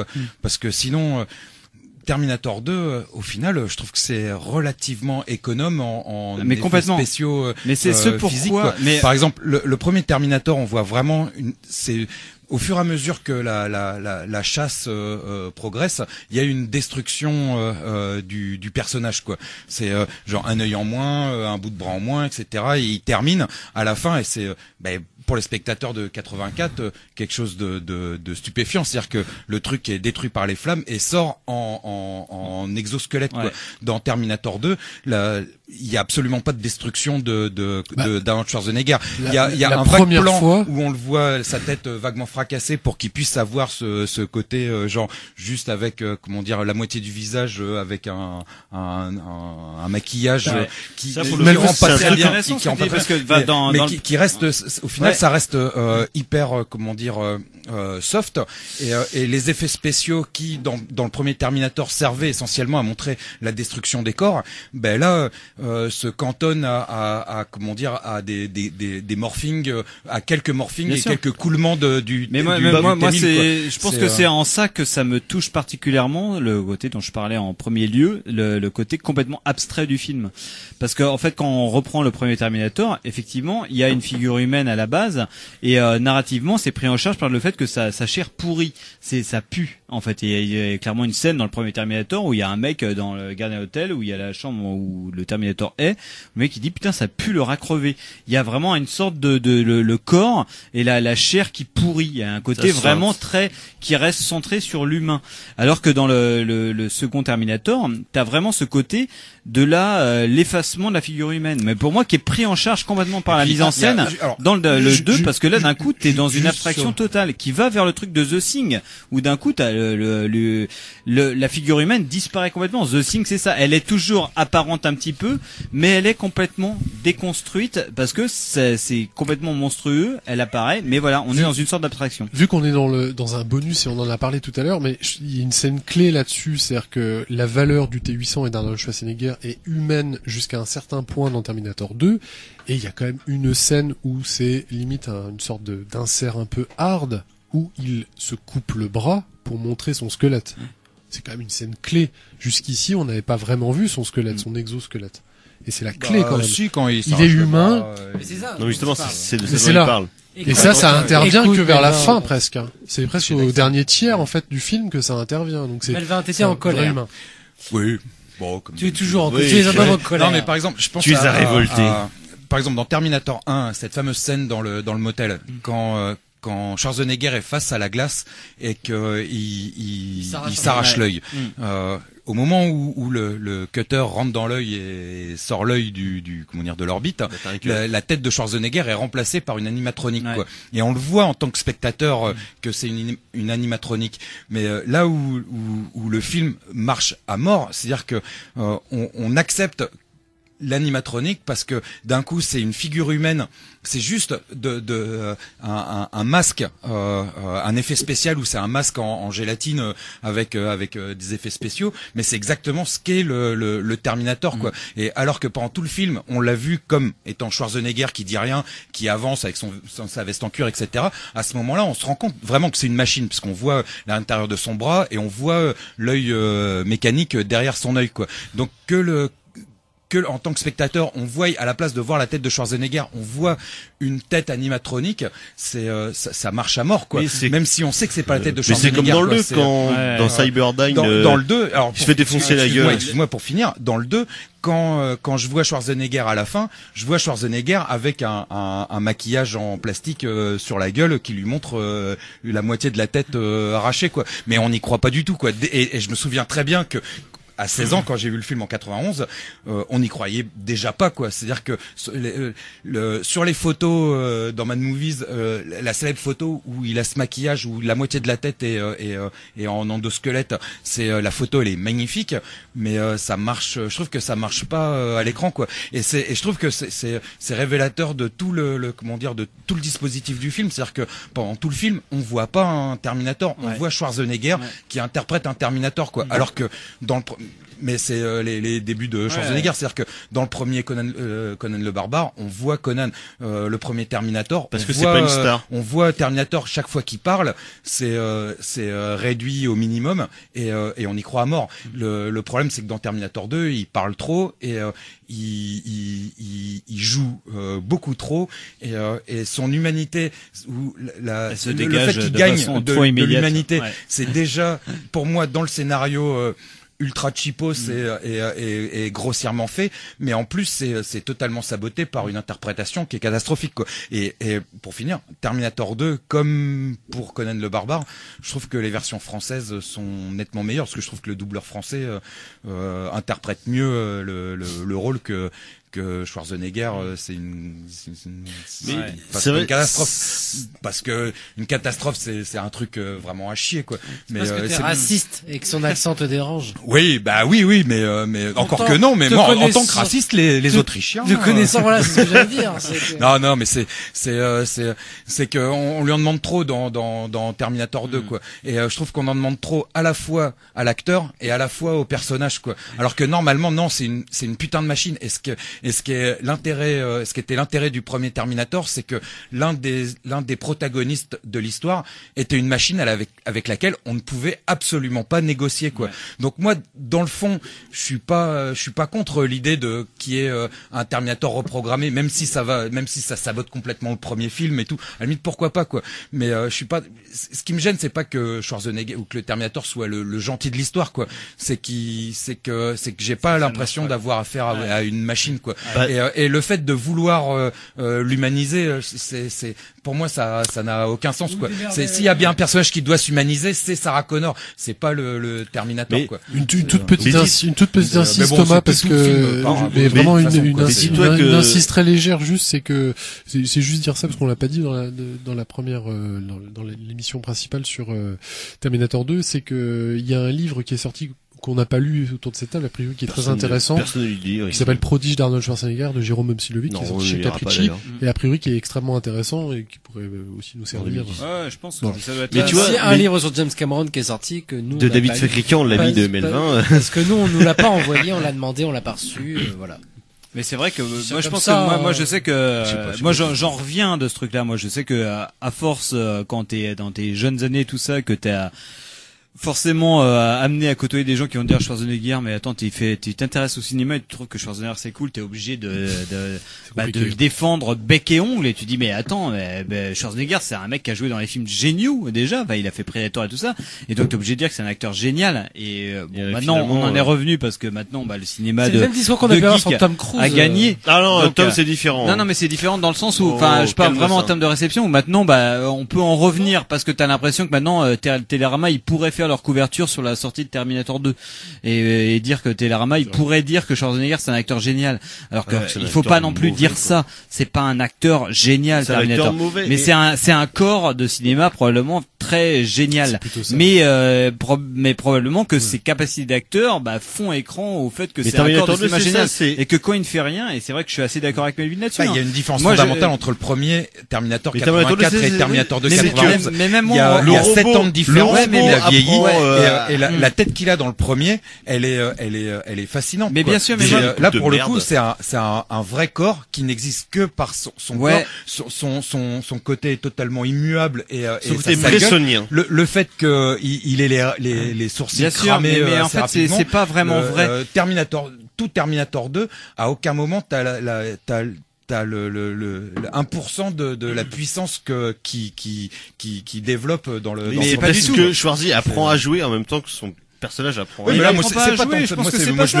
C'est que c'est pas du tout, c'est pas l'adjuvant dans Terminator 2. Terminator, ça devient un personnage, ça devient un bonhomme, un personnage qui a le droit à un arc narratif, alors que ce n'est pas du tout le cas dans le Terminator 1. Terminator 1, t'as ça, mais quand tu regardes Terminator 1, et je l'ai revu il y a 3 jours, évidemment, et moi j'adore ce film, mais il y a des moments, tu te dis, et effectivement, je ne vois personne à part Schwarzenegger qui aurait pu incarner ce rôle, parce que là il est absolument génial en termes de corps et tout ça, de certaines façons de se mouvoir, mais il y a des moments où tu te dis putain, il se pique de vouloir jouer un petit peu, tu sens que il y a des moments où il y a la blague qui arrive, il y a un truc, il y a des émotions. T'es en train d'émettre des réserves sur le premier Terminator? Ah oui, mais bien sûr. Mais moi, tout en disant que voilà, c'est un film que j'adore. Mais effectivement, on n'a pas, moi je ne ressens pas, je le ressens plus dans le premier Terminator, mais le côté dont tu parles qui m'intéresse beaucoup, le côté voilà programmatique d'un personnage, le côté voilà comme tu dis Windows quand il se plante il ne fait pas une blague, mais dans le premier Terminator pour moi il fait aussi une blague quand il arrive avec les punks et tout ça et qu'il fait qu'il est là. Ouais. Il fait des blagues, mais quoi. Pour moi, il fait pas des blagues, mais la scène est montrée comme une blague. Ses réactions. Non, la scène est drôle, parce que oui, mais la scène est drôle, mais pour moi, drôle, mais le personnage fait pas pour moi, il y a un truc. Pour moi, quand je défendais ça, Terminator, je disais c'est un acteur Kuleshovien. C'est-à-dire qu'il y a une mono-expression. C'est-à-dire que c'est le truc de l'effet Kuleshov. Un acteur avec une mono-expression, par le montage, il acquiert une expression. Quand tu regardes Terminator, tu te dis non, il n'y a pas une mono-expression dans le Terminator. Il y a des mini-expressions. Il y a des mini-expressions dans le visage de Schwarzenegger.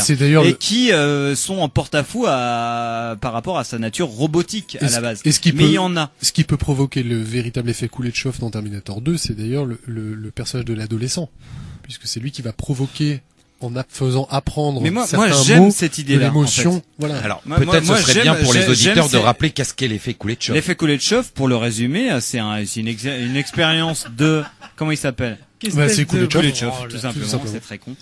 Ouais. C'est en fait voilà, c'est cette expérience de montage sous l'influence d'Eisenstein, un vidage immobile.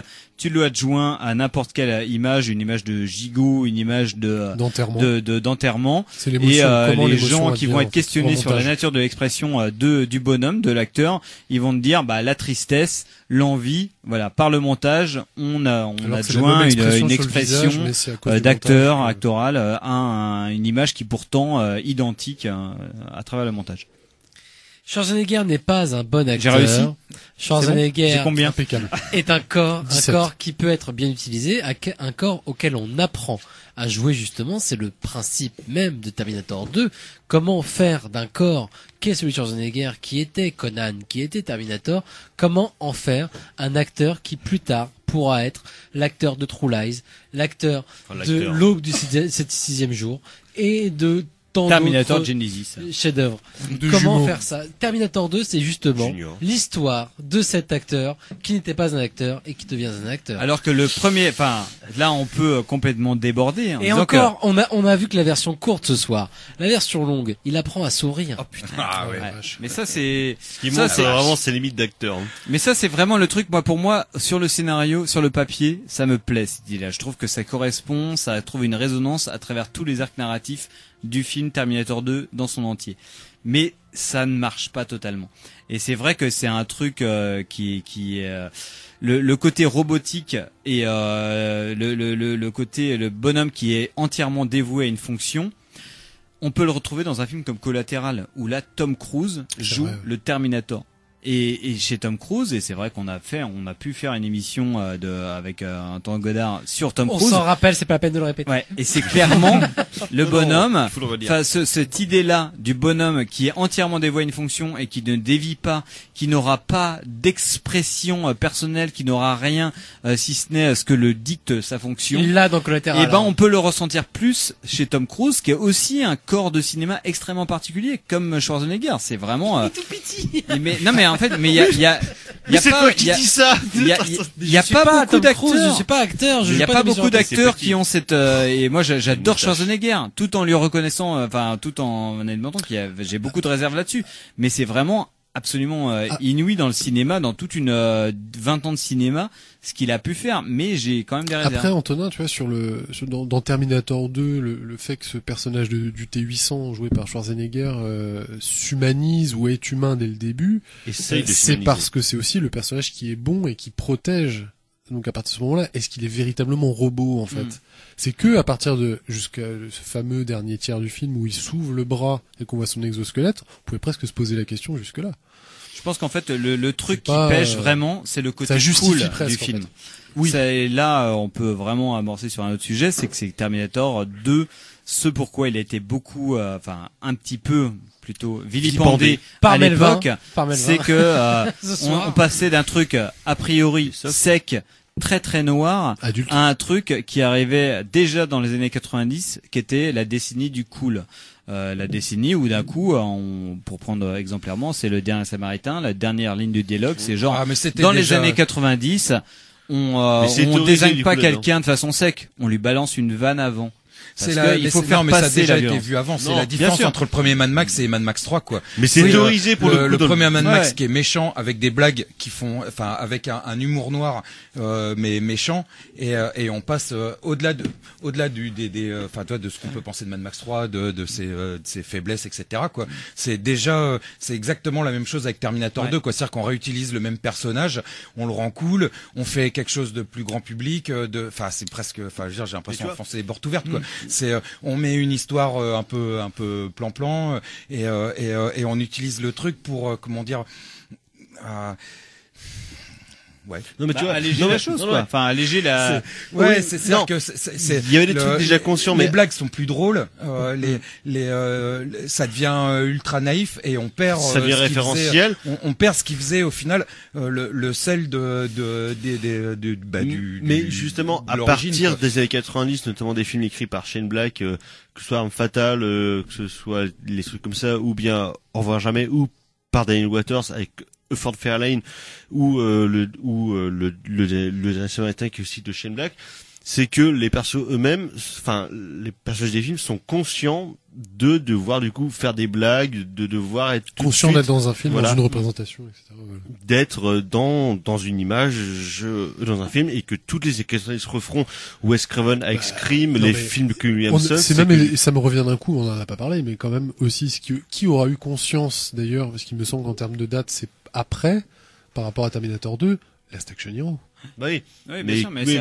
Et c'est encore le personnage de l'enfant et de l'adolescent. Ouais, mais qui pour le coup est un film vraiment réflexif à la fois sur le genre du cinéma action, sur le personnage de Schwarzenegger, tout ça, même si à la base c'était pas pensé comme un film pour Schwarzenegger. Terminator 2 aussi, ce personnage joué par Edward Furlong, il s'invente quelque chose. C'est aussi un film où cette mère et ce fils s'inventent une histoire, s'inventent un père. C'est pas, si ça se trouve, le Terminator n'existe pas, la menace n'existe pas. Elle est folle, elle sort d'un hôpital psychiatrique, le gamin, il se fait chier dans sa vie avec ses parents adoptifs, il s'invente des aventures. Ouais, après, je pense qu'on peut pas lire le film comme ça, mais après, ce qu'on peut dire, c'est que la phrase principale, c'est que Edward Furlong, il trouve ça super cool d'avoir un Terminator. D'avoir son mais comme n'importe quel public qui voit Terminator 1, il dit, putain, le premier Terminator, il est hyper cool. Même tu dis, mais n'importe quel fan, et je pense que toi aussi, qui va dire le Terminator, j'adore, c'est hyper noir et tout ça, mais Terminator, c'est noir, certes, Mais c'est juste que c'est un film qui est hyper cool. Ouais, mais c'est cool pour le spectateur. Donc, mais c'est cool pour le spectateur. C'est pas le premier Terminator, c'est pas un film qui est désagréable à regarder. Non, il est pas désagréable à regarder. Un truc noir et tout ça, mais tu trouves ça super cool. C'est comment dire, mais c'est pas ce qui est cool, c'est ce que tu vois sur l'écran, monde. quoi. C'est pas de voir, ce qui est cool, c'est pas de voir des gens qui trouvent ça déjà cool sur l'écran, quoi. Oui, bien sûr, mais il y a pas la dimension. Il y a Après voilà, pourquoi pas ludique comme le dans le fond, j'ai rien contre le fait qu'il y ait un peu de second degré et de légèreté dans un Terminator 2 quoi. Pourquoi pas quoi. Je trouve ça, dans la vie déjà.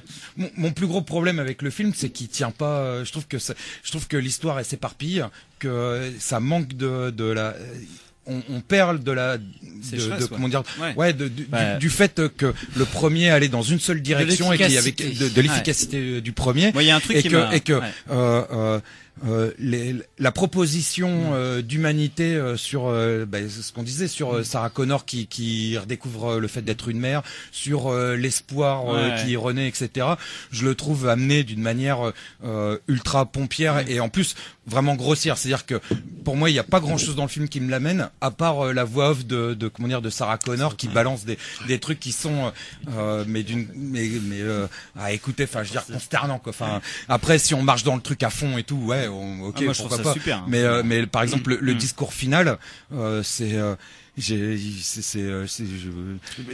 disais tout à l'heure, je préfère à la limite le Terminator 3. Enfin, c'est pas que je préfère, mais je me sens plus à l'aise avec Terminator 3 qui refait encore la scène de Schwarzenegger qui déboule pour choper des fringues, qui met des lunettes en forme d'étoile pour montrer au moins le décalage. Il est assumé quoi. Mais il alors que comment dire dans Terminator 2 quand il déboule dans le bar et que c'est trop cool avec la musique, le perfecto, etc. Guns N' Roses, la totale. Non. Georges Torogo de la musique. Je trouve que c'est une scène qui est refaite du premier. C'est le seul moment où on a vraiment l'impression d'un remake quoi.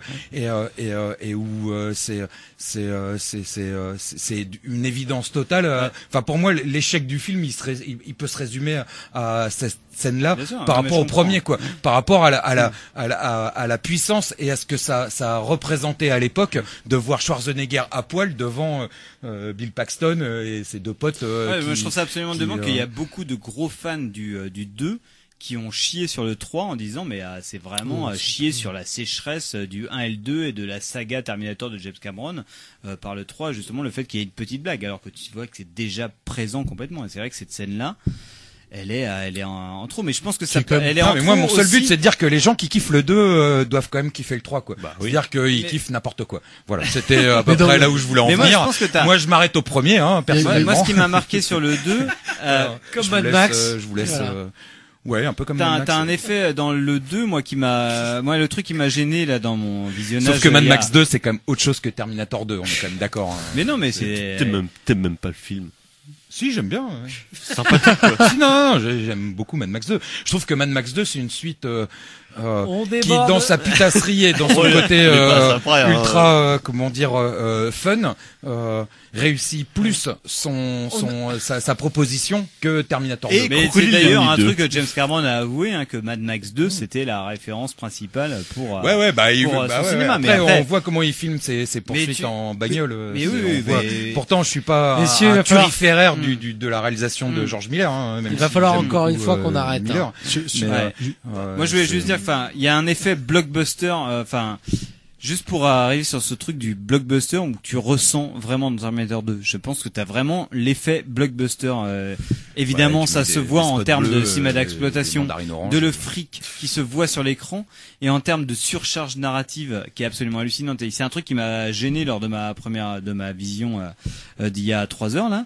C'est que c'est incroyable la mise en place quoi de 4 personnages, de la séquence alternée où tu vois d'abord, je sais plus dans quel ordre c'est quoi, mais le T-1000, le T-800, Sarah Connor et John Connor, où t'as un effet un peu, mais c'est pas grave, c'est juste que t'as un moment, t'as 4 blocs qui se mettent, qui sont assez conséquents en termes de durée, en termes aussi de ce qui est raconté là-dedans quoi. C'est pas du remplissage, c'est qu'il y a des choses qui sont racontées, que ce soit par l'image ou par les dialogues, mais c'est vraiment il y a un côté massif du truc quoi. C'est genre par rapport, c'est juste pour noter que c'est par rapport à la sécheresse du 1 qui est dans l'économie, dans le 1 quand tu le revois maintenant, tu dis c'est clair que ça se voit que c'est un film fauché.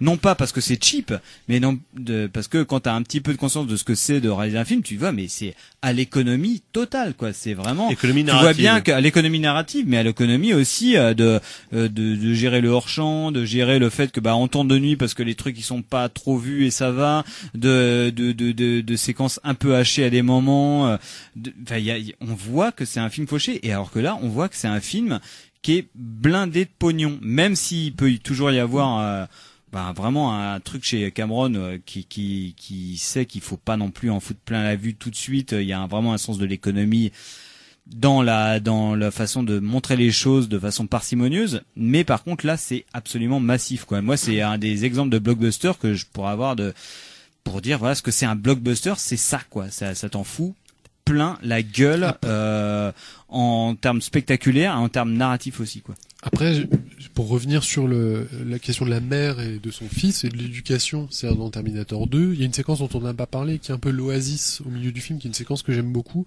où en gros il part dans le désert, il sort de la ville, parce que c'est quand même la ville, la poursuite, l'urbain, etc. Et donc il se retrouve avec un copain Enrique. Du coup, et on voit bien aussi que le personnage de John Connor est quelqu'un qui, donc adolescent, est quelqu'un qui a vécu dans des milieux très particuliers. A priori, elle est sortie, Sarah Connor, avec un ancien béret vert, etc.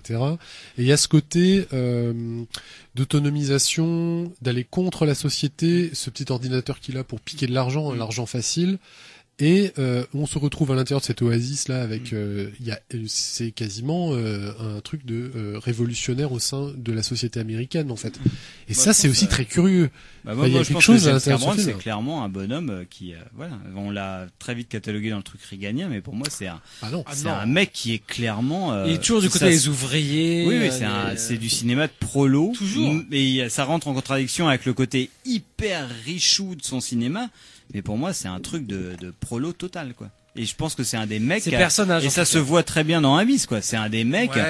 Ken Loach, il arrivera jamais à filmer un truc comme dans Abyss. Sur la scène dont parle notre ami Air Force One, c'est ce qui est dit dans le hors-champ quoi, le genre la jeunesse de John Connor, les pères successifs, c'est moi en revoyant le film, c'est un truc que j'avais déjà en tête, mais plutôt que de voir l'histoire de Terminator 2, au final, je préférerais pratiquement voir la jeunesse de John Connor et ça existe a priori parce que c'est une série. Et ce qui s'est passé. Personne n'a regardé ça. Non, mais c'est-à-dire que ce que je vois moi en fait m'intéresse tellement que ce qui est raconté de ce qui s'est passé à côté m'intéresse plus. En fait, à la limite même le background de Dyson m'intéresse plus. Et le T800 c'est l'oncle Bob. Ouais, mais ça c'est le fameux truc des univers étendus, quoi. C'est que tu dis Terminator, c'est absolument génial sur une heure et demie de faire imaginer un univers que tu ne vois pas et de voir ce gamin finalement ultra débrouillard, etc.